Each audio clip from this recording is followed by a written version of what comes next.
Aalsin muna natin yung mga nakatapang balinghoy, yung mga sanga, para malinis natin. Mahirap yung nakadapal silang ganyan, hindi natin malinis ng maayos, di ba? At hindi linisin, no? Nabuhos-buhosan. Ito yung nilinis ko nakaraan kung napanood yung aking vlog.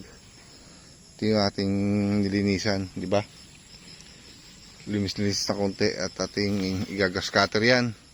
Ito muna tanggalin yung mga sanga ng balinghoy. Sama namin aming malalaking aso, oh. Ang lulupet.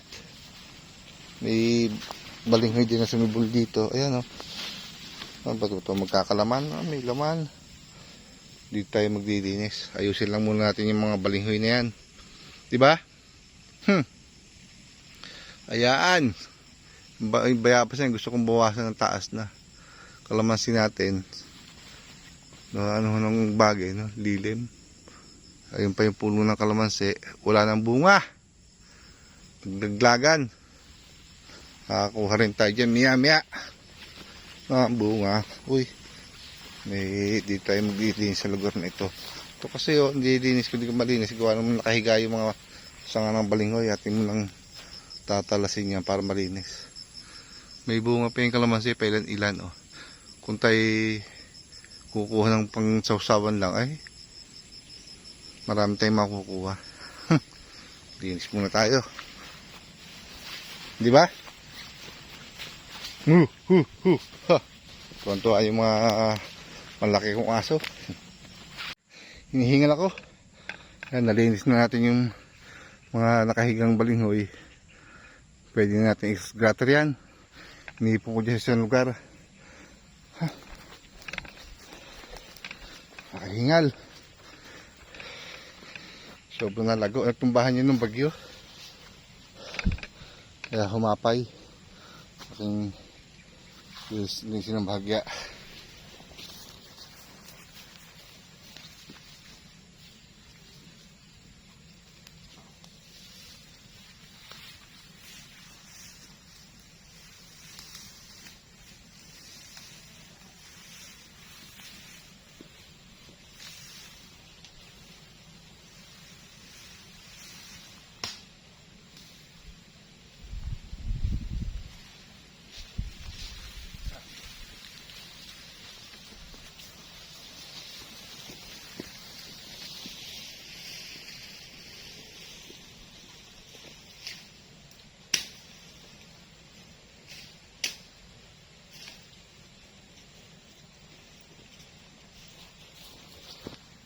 Nabawasan natin uli. Tignan nyo. Konti na lang. Dadamuhan na lang natin yan. Malinis na. Tinanggal ko na rin mahaba kasi bulabuluktot. Gaganda pa naman yung laman yan. Okay, at naambo na. May plano pang dumaan. Luwang pa natin lilinisin, no? Diba? Dito sa sarap magtayo ng ng rest house, lawad na lawad, wala kang papatayin. Tayo magkakape muna at naambon pa naman at abang tayo nagpapahinga. Ito yung nalinisan ko na.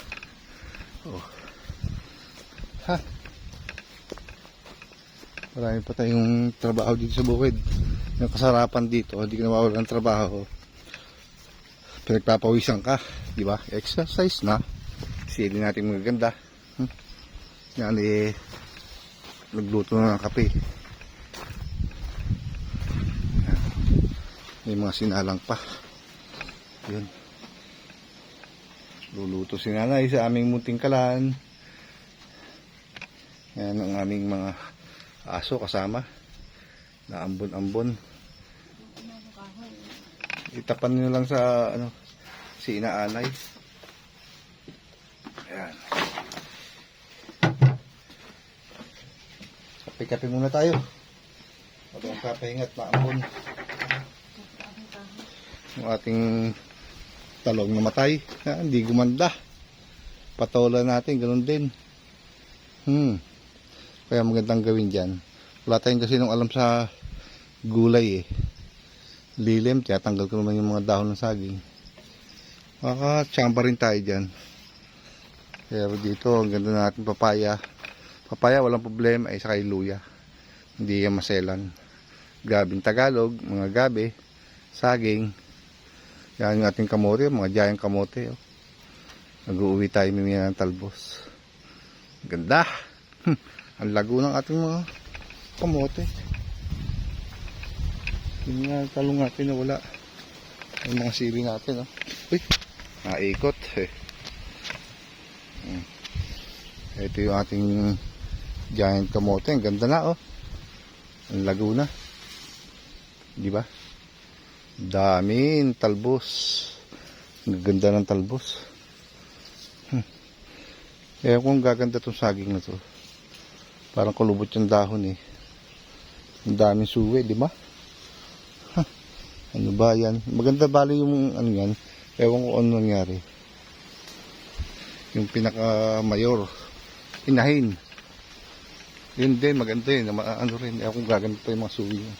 Pero meron lang tayong tumuloy na maganda doon sa kabila, sa kabilang luyahan. Kaya lang yung tundal, itong mga nandito ay lakatan. Chuchu! Ha? Kayo rin naman, nagpapaulan. Ano? Tama na yan. So, marami na lang apoy.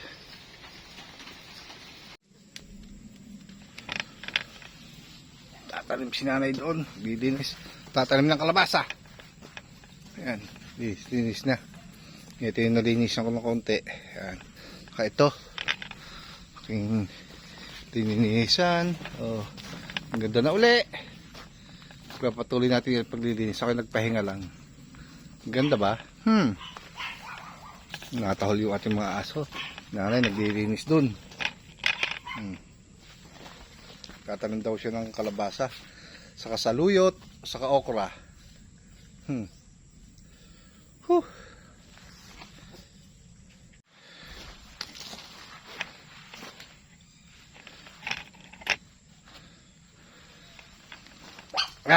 Tahol ko na naman. Papaglinis tayo dito hanggang dulo. Ayan. Linis na ang aming bukid, ating luyahan. Ayan, lago. May mga damo sa loob, okay lang yan kaysa mamatay yung ating luya. So, ating luyahan, kay ganda ng ating linis.